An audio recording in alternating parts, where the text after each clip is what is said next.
भारत के महान वैज्ञानिक और मिसाइल मैन कहे जाने वाले डॉक्टर APJ अब्दुल कलाम की जीवन यात्रा अपने आप में एक अद्भुत हीरो की जर्नी है।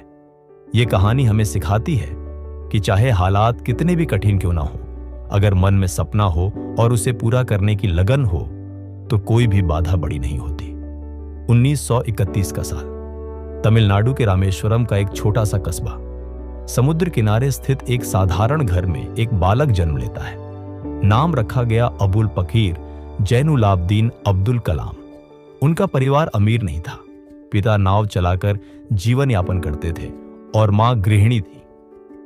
बचपन से ही घर की आर्थिक स्थिति कमजोर थी, लेकिन दिल में ज्ञान और सपनों का खजाना भरा हुआ था। कक्षा 5 में ही उन्हें विज्ञान और गणित से गहरी रुचि हो गई, लेकिन किताबें खरीदना भी कठिन था। इसलिए वे दूसरों से किताबें उधार लेकर पढ़ते और घंटों अध्ययन करते।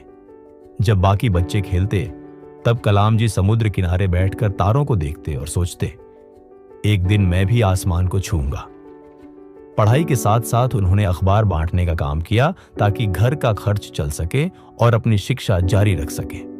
सुबह 4 बजे उठकर अखबार बांटना और फिर स्कूल जाना उनकी दिनचर्या थी। कभी थकान आती, कभी हार मानने का मन करता, लेकिन वे अपने आप से कहते, अगर अभी हार मान ली तो मेरे सपनों का क्या होगा। यहीं से उनकी हीरो की यात्रा की शुरुआत होती है, जहां साधारण से इंसान को असाधारण बनने का आह्वान मिलता है। हर हीरो को अपनी यात्रा में एक मार्गदर्शक मिलता है। कलाम जी को मिले उनके विज्ञान शिक्षक श्री शिव सुब्रमण्यम अय्यर। एक दिन उन्होंने छात्रों को पक्षियों के उड़ने के सिद्धांत समझाए और फिर उन्हें समुद्र किनारे ले जाकर खुले आकाश में पक्षियों की उड़ान दिखाई। उस दिन अब्दुल कलाम ने ठान लिया, मुझे आकाश की ऊंचाइयों तक पहुंचना है, मुझे वैज्ञानिक बनना है। पढ़ाई पूरी करने के बाद वे एयरफोर्स पायलट बनना चाहते थे। परीक्षा दी, परंतु चयनित नहीं हुए। यह उनके जीवन का सबसे बड़ा झटका था। सपनों का दरवाजा बंद होता प्रतीत हुआ, लेकिन वे टूटे नहीं। उन्होंने खुद से कहा, शायद मेरी किस्मत में आकाश में उड़ना नहीं, बल्कि ऐसे पंख बनाना लिखा है जिनसे देश के जवान उड़ सके। यही सोच उन्हें वैज्ञानिक बनने की राह पर ले आई। उन्होंने रक्षा अनुसंधान एवं विकास संगठन DRDO और बाद में आई SRO, ISRO में काम करना शुरू किया। यहां चुनौतियां बहुत थीं, संसाधन कम थे, तकनीक की कमी थी, बार बार प्रयोग असफल हो जाते थे, लेकिन कलाम जी ने कभी हार नहीं मानी। रॉकेट बनाने की कोशिशों में कई बार रॉकेट फट गए, पर वे हमेशा कहते, असफलता हमें और मजबूत बनाती है। हर असफलता अगली सफलता की तैयारी है। उनके नेतृत्व में भारत ने स्लव 3 रॉकेट, रोहिणी सैटेलाइट और अग्नि एवं पृथ्वी मिसाइलों का सफल परीक्षण किया। इसी कारण वे मिसाइल मैन ऑफ इंडिया कहलाए।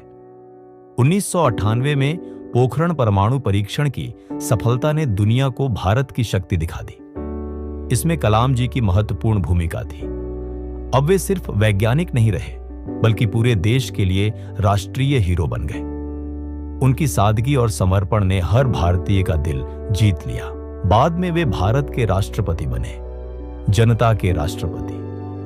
उन्होंने राष्ट्रपति भवन को बच्चों और युवाओं के लिए प्रेरणा का केंद्र बना दिया। राष्ट्रपति पद से हटने के बाद भी उनका मन सत्ता या पद में नहीं अटका। वे वापस लौटे छात्रों और युवाओं के बीच।